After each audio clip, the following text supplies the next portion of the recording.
a great pleasure to welcome you to France. It's 1961, and Rudolf Nureyev, maybe the most famous ballet dancer in the Soviet Union, arrives in Paris, ready to perform in that city and London as part of a tour with the Mariinsky Ballet Company. But tensions with the Soviet authorities, the lure of Parisian life, and his developing artistic talent pull Nureyev towards defecting. The film illuminates this key moment in Nureyev's life by also delving into his training under Pushkin at the Vaganova School and his childhood in Siberia. Ralph Fiennes acts in and directs this biopic of Nureyev, where the ballet dancer is played by Oleg Ivenko, who in real life is the lead soloist in a Ukrainian ballet company.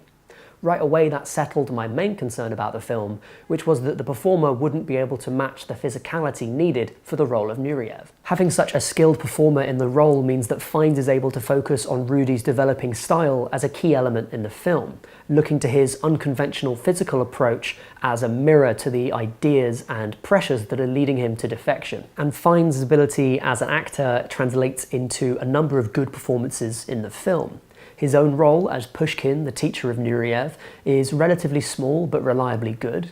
Chulpan Khamatova, who plays Pushkin's wife Xenia, is a bigger influence on the film, who expands the insight into Nureyev's character. Ivenko himself contributes more than just physical talent to the role, portraying Nureyev as a sort of bratty genius, coarse and difficult, but also mesmerizing and mercurial. With the cast doing good work, the occasionally clunky script just comes across as Nureyev being self-important. Lines like, "I'd rather die than live by the rules," become much more tolerable, if a little on the nose. The best sequences of the film revolve around Nureyev's interaction with others, bringing outside characters in to temper the occasionally over-constructed central performance and allowing the actors to really bounce off each other. The visual approach of the film is a mixed bag. There's a variety of styles on display in the movie. The Siberia sequences are shown in black and white in a widescreen aspect ratio, maybe mimicking Tarkovsky, or just taking in the wide open expanses of the landscape. The Paris sections are filmed in grainy colour 16mm at a much less restrictive 1.85:1 aspect ratio, which recalls cinema verite, newsreel footage of the student riots, and maybe even Truffaut movies, especially with the quick zooms that fill these sequences. I'm in two minds about this approach. On one hand, I can see the justification that Fiennes and co. would have used on set, using these different styles to give each section of the film its own particular flavour.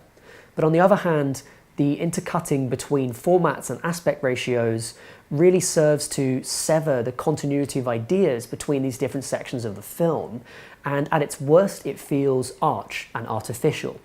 It doesn't help that the first 20 minutes of the film in particular really jumps around these timelines, jarring the audience and pushing them away from the film when it should be pulling them in. Despite these technical issues, Fiennes has a good sense of storytelling, and there are several sequences in the film which bring to life the inner struggle of Nureyev in illuminating ways, like him going to see some sculptures early in the morning, intercut with his training, comparing his performances and rehearsals to the act of sculpting. The performance scenes are also particularly gripping, beautifully shot with some wonderful dance depicted in them. The final sequence of the film concerning Nureyev's defection is also a deft piece of work, ratcheting up the tension even for viewers who know the outcome. Although it's a little overlong, somewhat laboured, and has an artificial visual approach, The White Crow capitalises on its central character to provide some real spectacle and insight into one of the most famous ballet dancers of all time. That's it from me, but do let me know in the comments down below if you've seen The White Crow and you want to talk about Nureyev, ballet on screen,